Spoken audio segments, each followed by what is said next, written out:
oh boy, Hiveswap. Now here's a game that's been nothing but a total disaster.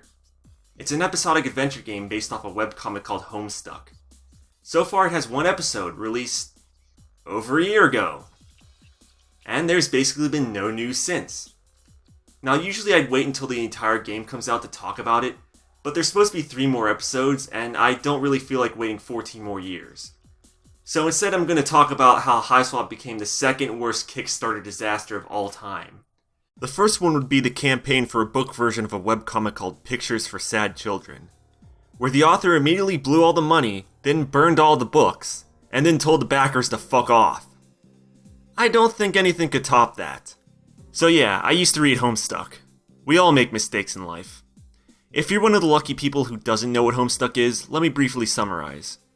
And I mean briefly because it's one of the largest webcomics in the world, totaling over 8,000 pages and over 800,000 words. It's part of a series called MS Paint Adventures, created by a guy named Andrew Hussie. These comics take the form of mock text adventures. Readers would submit commands for characters to do, and Hussie would select one and make that the next page of the comic. That is, of course, until Hussie decided to take over the story completely and write all the commands himself. Its simple art style allowed Hussie to pump out multiple pages on a daily basis. Updates could happen at any time during the day, so there was constantly new content for the fandom to obsess over. The comic also featured flash animations for climactic moments, set to pieces by fantastic musicians. One of those musicians was Toby Don't Call Me Radiation Fox. You might have heard of him. In 2012, the comic's immense popularity prompted Andrew Hussie to launch a Kickstarter for a video game spin-off, which we now know as Hiveswap. It seemed like a perfect fit. The comic was already like an adventure game after all, so an actual game adaptation seemed like a really good idea. The campaign made over $2.5 million. And I love adventure games, and I loved Homestuck, so I myself donated $105. The excitement from this campaign would be pretty short-lived though. What followed next would be one of the most legendary cases of development hell. Like, if you thought Duke Nukem Forever was incompetent, just you wait. The first problem was Andrew Hussie decided to try to work on both the game and comic at the same time. His initial plan was to finish the comic first, but for some reason he quickly abandoned that idea. I guess he just didn't want it to look like he took the money and ran. But making Homestuck itself was already more than a full-time job. One thing had to give, so he put the comic on hiatus. Many times. One hiatus even lasted an entire year. And without constant daily updates, the fandom slowly started to wither away. Though you might not consider that a bad thing. But on the rare occasion the comic was updating, the writing and art took a complete nosedive. It got so bad that Hussie eventually just let other people finish the comic for him. I'm not even kidding. The whole ending was neither drawn or animated by him, and some people speculate that he didn't write it either. But you know, this is a completely different topic. Let's just say Homestuck's ending was the most disappointing thing in my entire life. I didn't even know I was capable of feeling such emotional lows. So already I resent Hiveswap for destroying a webcomic that I really loved. And the absolute shitshow that was and still is its development process doesn't help either. At first it all seemed like it was going okay. It was June 2014, coincidentally the game's initial target date, when the first big news milestone dropped. Hussie had no game development experience, so he partnered with a studio called The Odd Gentleman. Seems pretty reasonable, right? But only a couple months later in October, we learned that Hussie had split from The Odd Gentleman and decided to open his own studio to make the game. What happened? Well, an explanation was posted by Hussie's friend, known as IPGD.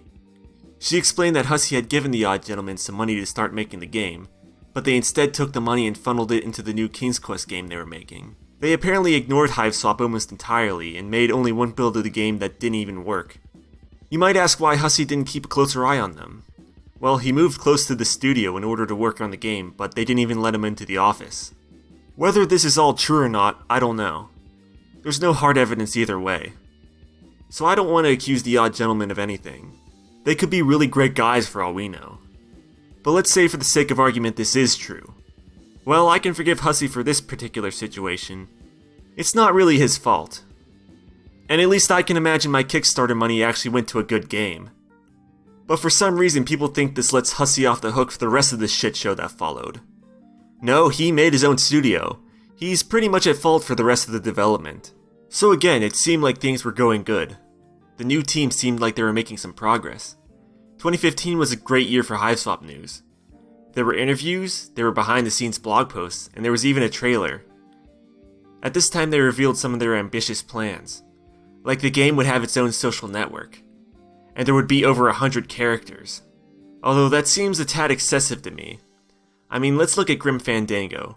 It's a pretty good adventure game, and it only has like 30 characters. But I'm sure all of Hiveswap's characters are totally necessary. Regardless, this would be Hiveswap's best period of development. Fans had more hope than ever. But then in October 2015, Hussie fired the entire team.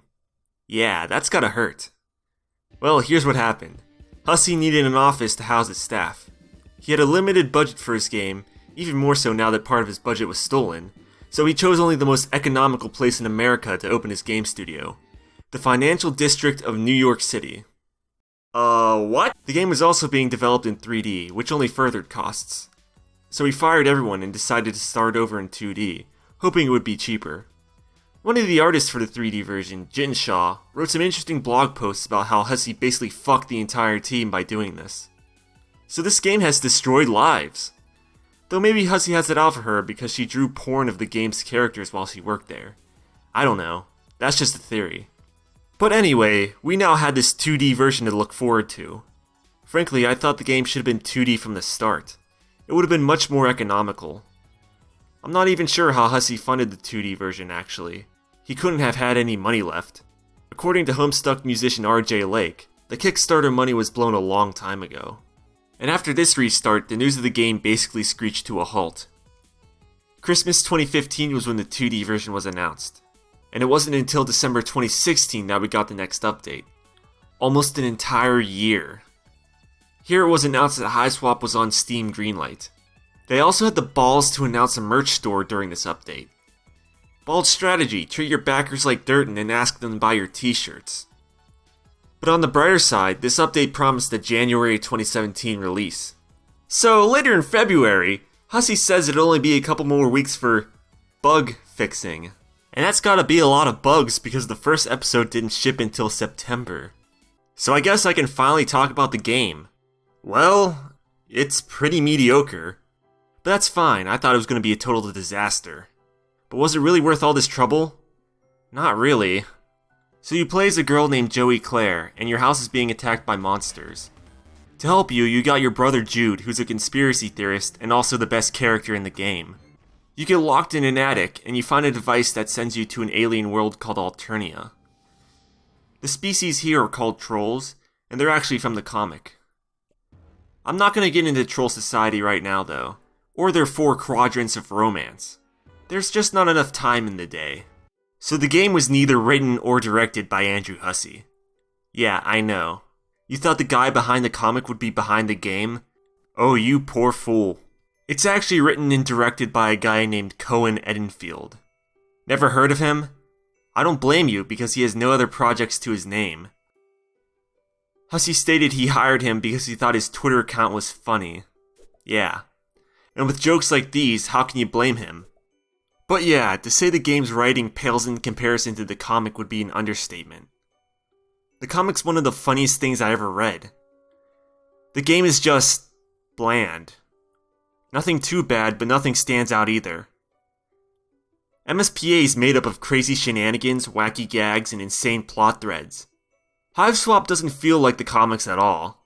If you removed all the Homestuck references and changed the trolls into something original, you would never be able to tell it's supposed to be an MSPA game. I think a big problem is they decided to write responses for using any items on literally anything. Which is a neat idea, but that seems like a lot of wasted effort. These puzzles aren't that hard, so it's not like you're going to be using the wrong objects on things that often. And you're not deliberately going to use the wrong objects on things for too long, because you're going to quickly realize that's a waste of time. The game has 2 composers. One's the developer of the hit game Undertale, Toby, seriously, do not call me Radiation, Fox. And the other isn't the developer of Undertale. His name is James Roach, and he's probably the only member of the Hiveswap team to actually care about keeping the fanbase informed, so I have to give him props for that. But if all you want is a classic Toby Fox song, well, all we have is Final Spice.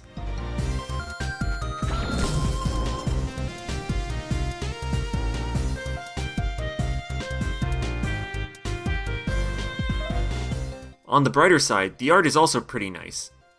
And I would hope so, considering this game had over 20 artists. I don't know what else I can say, considering this is only the first episode. I have no idea right now where this is all supposed to go. And I probably won't be able to get to either, because in early 2018, Hussey sold the rights of Homestuck and Hiveswap to a company called Viz Media, and they unceremoniously fired the whole team. Again. So I don't really have high hopes for the future of the game. I mean, they fired Toby too. Why would anyone do that? He made Undertale. Well, according to James Roach, who once again is the only one that actually keeps the fan base informed on anything, the game's production is on hiatus. So I guess they haven't been making the game. They've only been making friendship simulators for the trolls that you'd supposedly meet in Act 2. And I really just don't care about those. But a quick status update? No. Look, I really don't mind that they've hit problems in the development. Making games is hard. But to stick your head in the sand and tell the people who gave you $2.5 million absolutely nothing for years is a pretty dick move. All I want to know is the status of the game I invested in. Is that so much to ask? Except for that brief period in 2015 where they had some regular news, the updates for this game have been almost non-existent. You know, one of the Homestuck musicians, Bill Bolin, once flipped off Andrew Hussey and called him unprofessional because Hussey published some of his unfinished songs. Now, Bill might have been slightly insane because that's not really deserving of a fit of rage, but I think he might have been onto something there. Hussey just doesn't give a shit about his backers. Did you know Hussey made another Kickstarter and people still gave him money? It was for a Sweet Bro and Hella Jeff book, which still isn't out despite being funded a year ago. I just don't get it. I like to make a quick comparison to another Kickstarter adventure game, Thimbleweed Park. It's a game made by a bunch of veterans from LucasArts.